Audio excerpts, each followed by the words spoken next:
Welcome back to R kitchen. আজ খুব সহজ পদ্ধতিতে এবং ঘরোয়া উপকরণ দিয়ে বানাবো তান্দুরি চিকেন।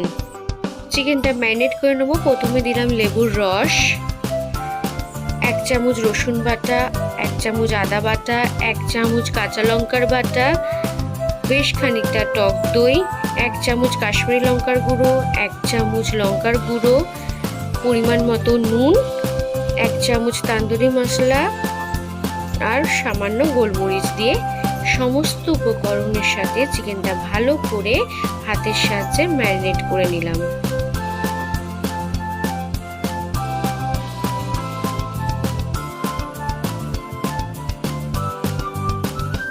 তিন চামচ মতো তেল দিয়ে আবারও ভালো করে চিকেনটা ম্যারিনেট করে নিলাম। তন্দুরি চিকেন মিনিমাম 4-5 ঘন্টা ম্যারিনেট করে রাখতে হবে। যত বেশি সময় ধরে ম্যারিনেট করে রাখবেন তত চিকেন সফট, জুসি এবং মশলাটা ভেতরের মধ্যে ঢুকে যাবে।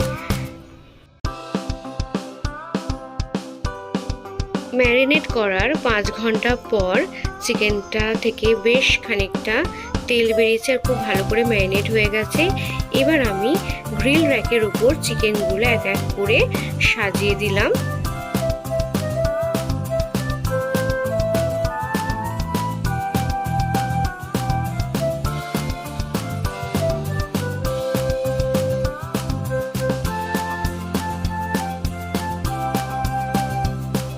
ম্যারিনেশনের এক্সট্রা মশলাটা আমি তান্দুরি চিকেনের উপরে দিয়ে দিলাম।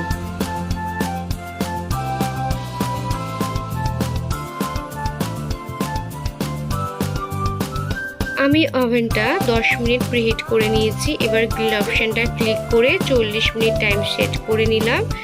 এবার তান্দুরি চিকেনটা ভেতরে দিয়ে স্টার্ট বাটনটা ক্লিক করে গ্রিল করতে দিয়ে দিলাম। তান্দুরি চিকেন গ্রিল হোক। এবার আমি তান্দুরি ডিপটা বানিয়ে নেব। ধনে পাতা, 6-7 কোয়া রসুন, লেবুর রস, কাঁচা লঙ্কা, সামান্য চাট মশলা, সামান্য বিনুন, পরিমাণ মতো নুন দিয়ে গ্রিন চাটনি বানিয়ে নিলাম। এবার টক দইয়ের মধ্যে সামান্য চিনি দিয়ে আর গ্রিন চাটনি দিয়ে ভালো করে বিট করে নিলেই রেডি হয়ে যাবে তান্দুরির ডিপ। এবার হাফ সময় হয়ে গেছে। এবার আমি চিকেনগুলো একটু উল্টে দিয়ে আবারও গ্রিল করতে দিয়ে দিলাম।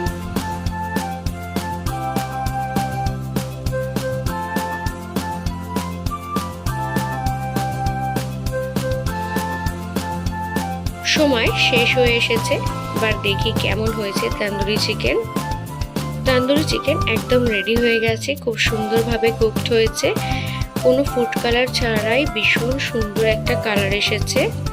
তান্দুরি চিকেন রেডি হয়ে গেছে। সমস্ত মশলাই কিন্তু ঘরে থাকে। তান্দুরি চিকেন মশলাটা শুধু কিনে নিতে হবে। তো আপনারা বাড়িতে ঝটপট বানিয়ে ফেলুন। আর আমার ভিডিওটি ভালো লাগলে like, comment, share and subscribe করে দিও।